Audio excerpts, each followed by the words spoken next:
La entrevista con Maldonado.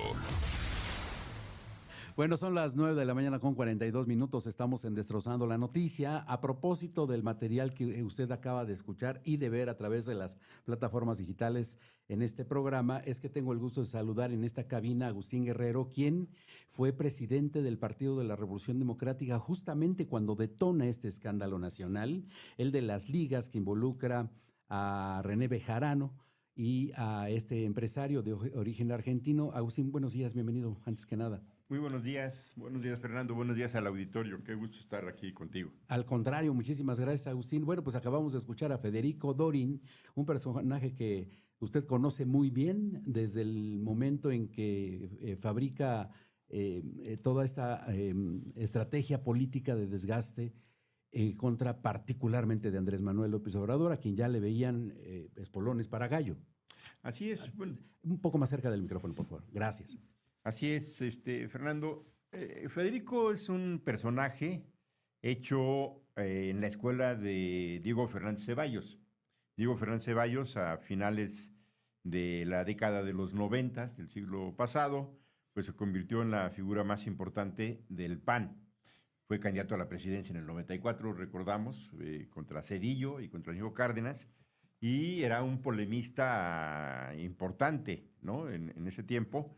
Y Federico Dorin es de esta escuela, se forma con él y con el amparo político de él. Y en la Ciudad de México, él desarrolla su carrera en la alcaldía Benito Juárez, que es el punto de mayor fuerza del PAN. Desde entonces ha sido diputado local en varias ocasiones, por lo menos en dos que yo recuerde, ha sido diputado federal en al menos 3 ocasiones y senador de la República también. Entonces, digamos que desde el 2000 hasta ahora ha estado viviendo de la curul, ¿no? Y solamente en una ocasión fue por mayorías, casi siempre es por representación proporcional, y es un personaje que pues lo han utilizado, o él mismo se ha dedicado a golpear a la izquierda. Desde que él empezó su vida política, siempre su perfil ha sido el del trabajo sucio, le digo yo, el trabajo de cañería, el de inventar, el de calumniar, el de desprestigiar, el de estar dando golpes bajos, el de lanzar una acusación sin ninguna prueba, ¿no? Sin sostener elementos que verifiquen sus dichos. Y siempre ha sido, ese es el perfil de Federico Dorin.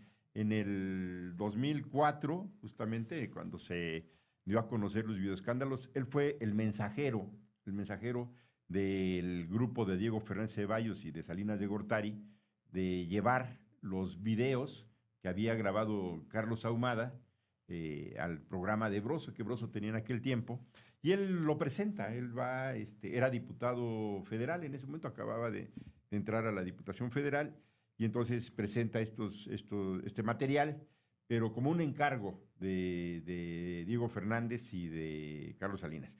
Carlos Ahumada ha contado ya en su libro qué pasó, por qué esos videos llegaron a manos de ellos, ¿no? de la derecha, y ya el uso político que se hizo de ese material, en realidad tenía el objetivo, pues, de desgastar a Andrés Manuel López Obrador, de decir que lo que ocurría en los videos, que era recibir dinero por parte de Bejarano y luego, de Ahumada, pues era parte de una mecánica de financiamiento político de Andrés Manuel López Obrador, lo cual era totalmente falso. Se hizo la investigación en aquel tiempo, Bejarano fue a la cárcel, se hizo el deslinde de responsabilidades, y bueno, ya esa parte se superó.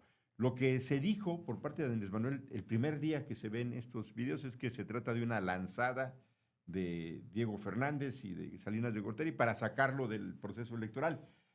¿Por qué? Porque en el 2003, un año antes, a la izquierda, al PRD, le había ido muy bien, ya en las elecciones intermedias. En la Ciudad de México. En la Ciudad de México tenía un gran liderazgo, se había vuelto también una figura nacional, Andrés Manuel López Obrador. Tú eras entonces presidente del partido. Presidente del partido para esa elección y en ese periodo. Y en ese gobierno, Andrés Manuel inauguró la mañanera. No le llamamos la mañanera, era su rueda de prensa que daba todos los días a las 7 de la mañana, ¿no?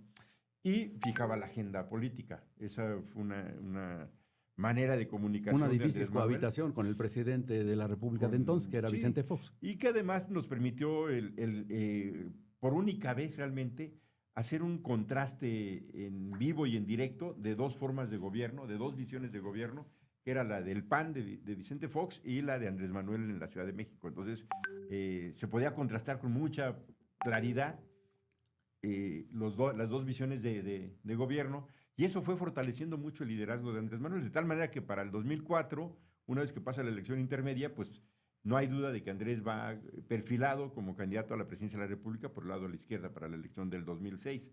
Y entonces, entre otras cosas, tratan de echarlo fuera de la boleta electoral con... Sin embargo, sí hay un periodo de turbulencia a partir de que se revelan esos videos. No hay manera de truquear lo que se veía en el material video grabado. No. Mira, eso fue el 3 de marzo del 2004. Así es. Fue el 3 de marzo. El 1 de marzo, 2 días antes, había salido otro video de Carlos Ursúa, que era el secretario de Finanzas, jugando en Las Vegas, ¿no? También como parte de ese material. Y fue un golpe... Una revelación que le costó el trabajo a Carlos Ursúa. Bejarano fue a la cárcel. Carlos Simas, que en ese momento era el delegado de Tlalpan, tuvo que pedir licencias, renunció al cargo, también fue sujeto a proceso. Déjame detenerme en esta parte, porque hay un momento en la retórica de Federico Dorin en donde dice usted, presidenta, usted y yo sabemos, sugiriendo esta parte de la historia, porque Carlos Simas era el esposo de Claudia Sheinbaum en ese momento. Así es. Y cuenta la leyenda, así lo voy a poner en esos términos, que Andrés Manuel reúne a su círculo cercano y pregunta quién más recibió dinero.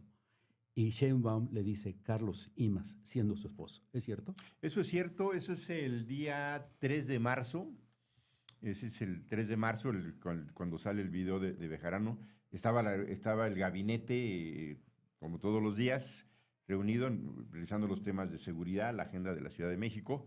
Y al término de la sesión, les dice Andrés Manuel, a ver, ¿quién más está involucrado con este señor? ¿No? Con Carlos Ahumada. Con Carlos Ahumada, porque no me voy a llevar otra sorpresita. Ya estuvo bien de que a través de los medios nos estamos enterando. ¿Estaba descompuesto, ¿no, Andrés Manuel? Estaba molesto. Estaba muy molesto porque la imagen de Bejarano recibiendo los recursos. Hay que recordar que René Bejarano fue el secretario particular de Andrés Manuel del 2000 al 2002. 2 años y medio. Bejarano renuncia por ahí del mes de octubre del 2002. Y en ese año del 2002 ocurren dos cosas que van a marcar la relación de Andrés Manuel con Ahumada y con Rosario Robles, que había sido la jefa de gobierno sustituto, es la que cierra la administración y realmente la que trae a Carlos Ahumada al PRD. De pronto aparece este personaje de la mano, literalmente de la mano, como pareja. Sí, no es una metáfora, ¿no? Auténticamente de la mano. De la mano, y lo introduce al círculo político, que en ese momento ya la Ciudad de México pues, era gobernada por la izquierda, entonces gobernábamos la mayoría de las delegaciones, tenía ya una representación política muy importante. Bueno, en 2002, en una mañanera, en una reunión de gabinete, le informan a Andrés Manuel que en la alcaldía Álvaro Obregón, ahora alcaldía, en la dirección Álvaro Obregón, se hundió un camión, se hizo un socavón y se hundió un camión de gas, de tanques de gas, ¿no? Y entonces dicen, a ver, ¿por qué se hundió eso? A ver qué está pasando ahí. Y entonces le informan, él venía de Tabasco, entonces hay cosas chilangueras que no maneja, y una de ellas es que en esa zona de Álvaro Obregón fue una zona de minas, se extraía arena, se extraía grava de esa zona para hacer ladrillos cuando se va formando la Ciudad de México. Entonces, esa zona está minada, tiene muchos túneles y no había un cavernas mapa, y demás. Sí, cavernas, y no había realmente un mapa de riesgos. Eso lo sabían los trabajadores y los delegados que iban pasando por esa zona, pero no había un mapa de riesgos. Entonces dicen, esta zona es así, ¿no? Y entonces dice Andrés, bueno, pues tuvimos suerte porque fue un camión de gas, pero igual se puede haber ido ahí un transporte escolar, un transporte público y hubiéramos tenido más problemas. Y entonces dice, a ver, ¿cuál es la situación de esto? Ah, bueno, ha habido contratos, le informan, a una empresa que era el Grupo Quartz, propiedad el propietario era Carlos Ahumada, donde se pagaron 1,200 millones de pesos de aquellos años, es una gran cantidad, Hoy también lo es. para tapar las minas, para rellenar las minas. Y entonces le informan a Andrés Manuel que esa mina en particular aparece en un contrato rellena. O sea, no tendría por qué haberse hundido el socavón. el socavón. Y entonces ya tiene toda la información. Ahí se descubre que son no solamente una, son casi 120 tiros de mina que están trabajados por esa empresa de Quartz. Y él manda a hacer una auditoría, ¿no? Un peritaje, hacen unas calas y resulta que nada más eran 2 metros de cemento y luego todo lo demás seguía siendo el mismo túnel, ¿no? Fue un truco, pero una trampa. cobraba por 100 metros, 150 metros y nada más trabajaba 2. Y entonces dice Andrés, no, a ver, espera, vamos a ver, esto es un fraude.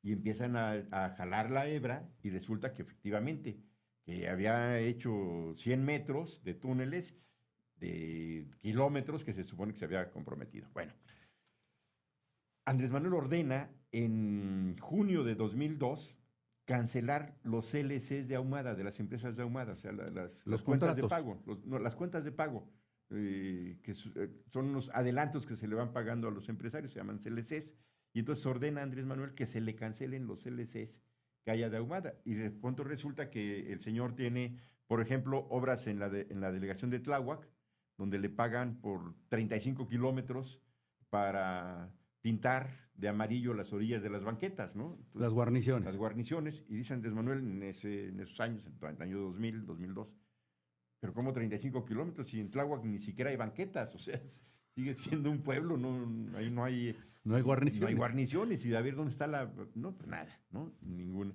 Y entonces le descubren muchas tranzas a Carlos Ahumada y ordena a Andrés Manuel cancelar los LCs hasta que se haga una investigación de qué sí hizo y qué no hizo, ¿no?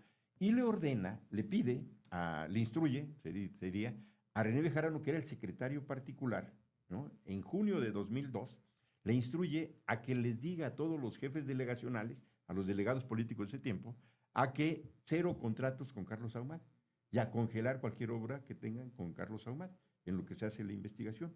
Entonces le dice a él, tú te encargas de eso porque los conoces bien, ¿no? Te hacen caso, tú te encargas de eso. Viene el 2004, ¿no? Y lo ve a Bejarano recibiendo dinero de Ahumada.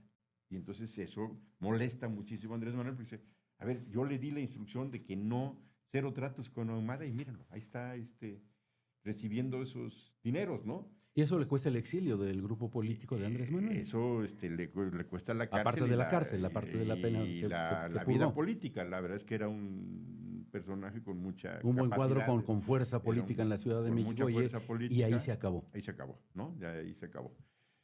Y queda muy molesto Andrés Manuel. Ahora, ¿cuál es la lectura que hace Andrés Manuel de los videoescándalos? Que el objetivo es él. O sea, el objetivo político es desprestigiarnos, desprestigiar al movimiento, desprestigiar a mí como jefe de gobierno, porque es una figura muy cercana a Bejarano, ¿no? No hay manera de decir que no estaba ahí, porque era el secretario particular, y Andrés Manuel declara que es una lanzada contra él. Pero Agustín, hoy en día no está Andrés Manuel López Obrador en el poder, ¿no? Ya no figura en este momento, está ya en su finca en Chiapas y demás, pero están los hijos. Y Federico Dorin, que ya ha dado muestras de no detenerse para golpetear a los cuadros dominantes de la izquierda en México, en cualquier momento va a revelar algo, porque ya hay una denuncia penal en la Fiscalía General de la República contra del hijo de López Obrador. Sí, déjame nada más terminar de cerrar este círculo, o sea, eso es en marzo de 2004, y es un golpe muy duro, nos pega en la línea de flotación el tema de la honestidad, el tema de la honradez, ¿no? La honestidad valiente. La honestidad valiente. Y durante 2 meses, marzo, abril y principios de mayo, la verdad es que nosotros nos quedamos paralizados. O sea, el partido, el comité, con el golpe que se recibió. Pero en mayo ocurre un asunto que va a abrir el tema del desafuero, que es la denuncia que presenta la Procuraduría General de la República en contra de Andrés Manuel López Obrador, ¿no? Y entonces, ese es el momento en el que ahí está la prueba de que se trata de una lanzada.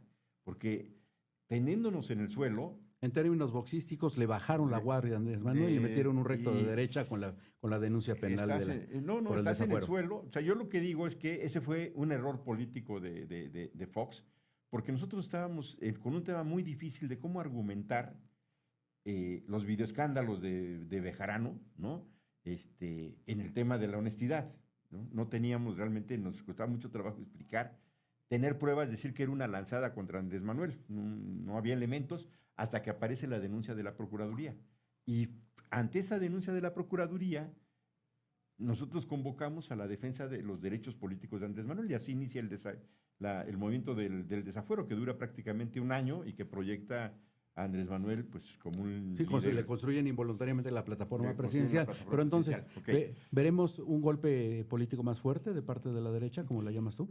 Mira, yo creo que la investigación que debe de llevar adelante la Fiscalía, yo espero que sea una investigación profunda, o sea, lo que se conoció también ahora con el caso del contrabando de combustible no es una... El huachicol fiscal. El huachicol fiscal, que en realidad no es huachicol fiscal, es contrabando. El delito es contrabando, ¿no? Y es una red muy amplia que involucra tanto a servidores públicos, civiles y militares, civiles y de la Armada, involucra empresarios, entre comillas, que ¿no? son los que ponen el dinero, son los dueños de la mercancía, o de las mercancías que están ahí, y que involucra una red muy amplia de distribución también, por lo que hemos conocido en los reportes. Entonces, yo creo que la Fiscalía está obligada. Ayer mismo el secretario de la Marina externó un mea culpa, a ver, no podemos ocultar esto, sería un error haberlo querido ocultar. Vámonos de frente, como dice la presidenta, a fondo hasta donde tope, ¿no? Entonces, me parece que hay una parte muy sólida en la investigación que habrá que seguir jalando los hilos hasta donde llegue.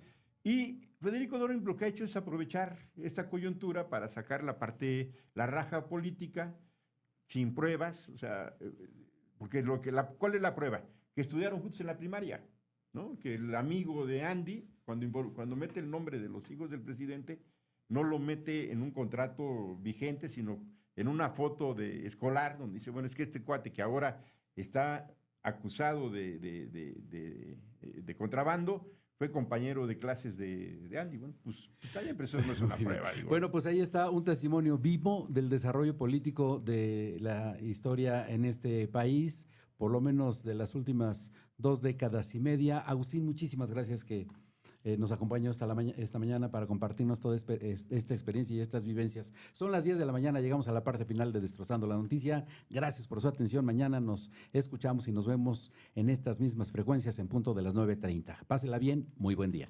Por